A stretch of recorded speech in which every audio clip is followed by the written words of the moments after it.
Hi friends, welcome back to my channel scope your goal. तो आज मैं बोलूंगा टोटल 8 आईआईटी कंपनी पे तुमको इंटरव्यू देने के लिए तुमको क्या सीजीपीए आना चाहिए और तुमको एक्स्ट्रा क्या स्किल आना चाहिए जो उस कंपनी तुमको उसको इंटरव्यू में बुलाएगा। तो चलिए वो कौन कौन कंपनी है देख लेते हैं और उसका बारे में कितना सीजीपीए आना चाहिए, कितना सैलरी रहेगा और क्या क्या एक्स्ट्रा स्किल रहेगा वो भी बात कर लेते हैं। तो मैं वीडियो का पहले ही बोलूंगा, वीडियो अच्छा लगेगा तो subscribe, like, comment and share करना मत भूलना। तो चलिए वीडियो स्टार्ट करते हैं। तो फर्स्ट मैं बोलूंगा माइक्रोसॉफ्ट कंपनी एक नंबर पे है। माइक्रोसॉफ्ट कंपनी, तो माइक्रोसॉफ्ट पे तुमको इंटरव्यू देने के लिए तुमको कितना सीजीपीए आना चाहिए। तो माइक्रोसॉफ्ट अनाउंस कर दिया 7.0, मतलब तुमको 7 सीजीपीए रहेगा तो तुम माइक्रोसॉफ्ट के इंटरव्यू देने के लिए एलिजिबल हो। और जो आईआईटीज एनआईटीज है उसका 6.5 सीजीपीए रहेगा तो वो एलिजिबल है उस कंपनी पे इंटरव्यू देने के लिए। और सैलरी का बात करते हैं तो 30 से 45 एलपीए लगता है इंडिया में। हाँ भाई, ये इंडिया पे ही बात कर रहे हो, सिर्फ इंडिया का ही मैं बोलूंगा। सॉफ्टवेयर इंजीनियर को 30 से 45 एलपीए जॉब लगता है और इंटर्नशिप अराउंड 25 से 30 एलपीए लगता है। और तुमको एआई एंड एमएल और साइबर सिक्योरिटी रहेगा तो 45 एलपीए, मतलब जो AI and ML and cyber security पे कोर्स किया है, मतलब डिग्री पूरी किया है, बीटेक कंप्लीट किया है, उसको 45 एलपीए जॉब लगता है। और तुमको एक्स्ट्रा क्या स्किल आना चाहिए, तो पहले ये डाटा स्ट्रक्चर आना चाहिए, तुमको एल्गोरिदम आना चाहिए एंड ऑब्जेक्टिव प्रोग्रामिंग आना चाहिए। और उसके बाद क्या, टेक्नोलॉजी आना चाहिए and coding platform like LeetCode, HackerRank, ये तुमको आना चाहिए। मतलब देखो, यह कोडिंग प्लेटफॉर्म अलग है, मतलब हो सकता है तुम कभी नाम ना सुनो और हो सकता है तुम्हारा कॉलेज में इस बारे में पढ़ाई नहीं हुआ है, लेकिन ये तुम बाहर से सीख सकते हो। और उसके बाद हैकाथन तुमको आना चाहिए और तुम क्या क्या प्रोजेक्ट किया है ये भी तुमको आना चाहिए। तो ये है माइक्रोसॉफ्ट पे एलिजिबल क्राइटेरिया। तो इसका बाद 2 नंबर है एप्पल। तो एप्पल पे तुमको क्या कितना सीजीपीए आना चाहिए, तो देखो एप्पल अनाउंस किया 7 से 8 सीजीपीए तुमको रहेगा तो तुम एप्पल पे इंटरव्यू देने के लिए एलिजिबल हो। और तुमको क्या इंटर्न और सैलरी का बात करते हैं तो सॉफ्टवेयर इंजीनियर इसको तुम 20 से 40 एलपीए मिलता है और इधर भी इंटर्नशिप 15 से 25 एलपीए मिलता है। और एमएल और हार्डवेयर डिजाइनर ये रहेगा तो 40 एलपीए सैलरी मिलता है।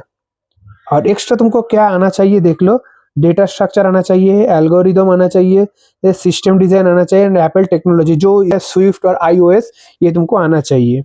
गेट हब आना चाहिए, प्रोजेक्ट मतलब जो जो प्रोजेक्ट किया है वो तुमको तुम्हारा प्रोजेक्ट चेक करेगा और ओपन सोर्स वर्क भी आना चाहिए। और ये हुआ एप्पल का एलिजिबल क्राइटेरिया।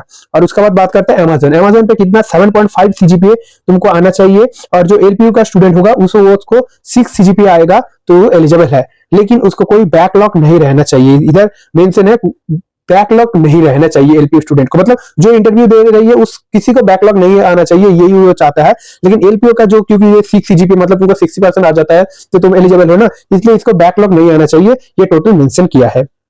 और उसके बाद सैलरी तो 20 से 45 एलपीए सैलरी होगा और जो इंटर्नशिप है इंटर्नशिप 20 से 30 एलपीए मिलता है। और उसके बाद एडब्ल्यूएस एंड एआईएमएल स्टूडेंट को 45 एलपीए मिलता है। और इस कंपनी पे तुमको क्या क्या एक्स्ट्रा कोर्स आना चाहिए देखो, तो जावा आना चाहिए, पाइथन, सी प्लस प्लस ये आना चाहिए और data structure, algorithm and system design आना चाहिए, ये आना चाहिए। और ऑनलाइन कोडिंग टेस्ट ये तुम्हारा कोई अलग से रहेगा तो ऑनलाइन कोडिंग टेस्ट का जो रिजल्ट तो वो भी ये देख सकते हो, वो रहेगा तो तुमको और भी आसान होगा उस कंपनी पे इंटरव्यू देने के लिए। और उसके बाद गूगल, तो तुम सब लोग को पता है गूगल एक कितना बड़ा एक रिनाउंड कंपनी है। तो इस कंपनी के बारे में अब बोलूंगा। देखो 7 से 7.5 सीजीपीए रहेगा तो तुम एलिजिबल हो। ये इन कैंपस प्लेसमेंट का बात कर रही हो और मतलब ये गूगल का ही सिर्फ इन प्लेसमेंट का, ये इन कैंपस प्लेसमेंट ये गूगल का ही बोल रहा हूँ। और उसके बाद देखो आईआईटीज जो रहेगा उसको 6 सीजीपीए है तो वो एलिजिबल है। और सैलरी 30 से 45 एलपीए रहता है और जो इंटर्नशिप 25 से 30 एलपीए मिलता है। और ये होता है हाई पैकेज 50 एलपीए जाता है, इससे ज्यादा भी जाता है लेकिन इधर 50 एलपीए मेंशन है। गूगल तुम जो भी सर्च कर लो उधर यही मेंशन है। और उसके बाद क्या क्या तुमको एक्स्ट्रा कोर्स आना चाहिए, तो डाटा स्ट्रक्चर आना चाहिए, एल्गोरिदम आना चाहिए, सिस्टम डिजाइन आना चाहिए and C plus plus, Java, Python ये तुमको आना चाहिए एक्स्ट्रा आउट कोर्स। और उसका बाद मैं बोल रहा हूँ टीसीएस, टाटा कंसल्टिंग सर्विस। तो टाटा पे तुमको क्या आना चाहिए, 7 सीजीपी आना चाहिए, 7 सीजीपी आना चाहिए। एंड तुम आईआईटीज आईआईएमएस ये इसका स्टूडेंट हो गए तो तुमको 6.5 सीजीपी आएगा, तो तुम एलिजिबल हो इस कंपनी पे इंटरव्यू देने के लिए। और सैलरी का बाद 50 से 20 एलपी मिलता है। और तुमको वो इंजीनियरिंग आईआईटीज और एनआईटी स्टूडेंट को 20 से 16 एलपी मिलता है।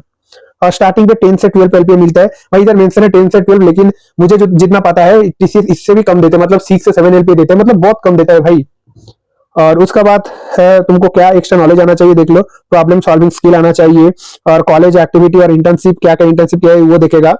और तुमको मार्केटिंग और सप्लाई चेन और टेक ऐसे तुमको एक्स्ट्रा स्किल आना चाहिए। एंड नेक्स्ट है विप्रो। तो विप्रो पे देखो 6 सीजीपी तुमको रहेगा तो तुम एलिजिबल हो। और 10th और 12 भाई देखो किसी जगह पे मेंशन नहीं है 10th और 12 को तुमको कितना मार्क्स कितना ग्रेड आना चाहिए, इधर मेंशन है 60% तुमको ग्रेड मिनिमम आना चाहिए। और बैकलॉग तो तुमको बोला है नहीं रहना चाहिए। और ये फुल टाइम लेता है, बीटेक और एमटेक स्टूडेंट को लेता है। और सैलरी के बाद बोलता है 5 to 8 एलपीए, मतलब ये लोएस्ट लिखा है, इधर हाईएस्ट नहीं लिखा है। और एवरेज देखो इधर एवरेज लिखा है 31 एलपीए मिलता है। और इधर मेंशन नहीं है तुमको एक्स्ट्रा क्या कोर्स आना चाहिए। और उसका बात है इन्फोसिस। इन्फोसिस को तुमको पता है एक रिनाउंड कंपनी है, तो उसमें मिनिमम 6.5 सीजीपी आना चाहिए, 10th और 12 पे 6 सीजीपी आना चाहिए। और तुमको ईआर पास हाँ ओके नो प्रॉब्लम और नो बैकलॉग इधर लिखा है। सैलरी के बाद 3.6 to 4 एलपी आना चाहिए। और ये रोल कभी कभी मतलब 9.5 एलपी भी मिलता है, इसमें ज्यादा भी भाई मिलता है। इधर ये लिखा है, मतलब तुम ये मत सोचना जो यही सैलरी देता है इससे ज्यादा नहीं देता, ये पूरा बात गलत है, क्योंकि इससे ज्यादा भी सैलरी देता है। इधर सिर्फ ये लोएस्ट मेंशन है। ओके, मतलब ये इन्फोसिस और विप्रो का बात मैं बोल रहा हूँ। और उसका बाद लास्ट एचसीएल। तो एचसीएल पे तुमको 10th और 12 पे 75% आना चाहिए। और इधर एचसीएल नहीं बोला है, उसको कंपनी पे तुम इंटरव्यू देने के लिए तुमको कितना सीजीपी आना चाहिए ये नहीं बोला है। तो 10th और 12 का मार्क्स बोला है 75% है, मतलब तुम मान लो तुम्हारा सीजीपी 7 सीजीपी और 7.5 सीजीपी रहेगा तो तुम एचसीएल पे एलिजिबल हो। और क्या किस किस को ये मतलब एचसीएल पे जॉब लेगा, मतलब कौन कौन स्ट्रीम को एचसीएल लेता है, तो सीएससी लेता है, आईटी लेता है, ईसीई लेता है, ईएन लेता है, आईई लेता है और एमई लेता है। ये बीटेक स्ट्रीम का बात मैं बोल रहा हूँ। और बैकलॉग नो बैकलॉग। और पासिंग है 25 हाँ ओके नो प्रॉब्लम। और इसका बाद जो है सैलरी का बात बोलते हैं, देखो इधर बहुत सारा डिफरेंट स्टेप करके दिया है। देखो इंजीनियरिंग ट्रेनिंग होगा तो 3.6 से 4 एलपी मिलता है।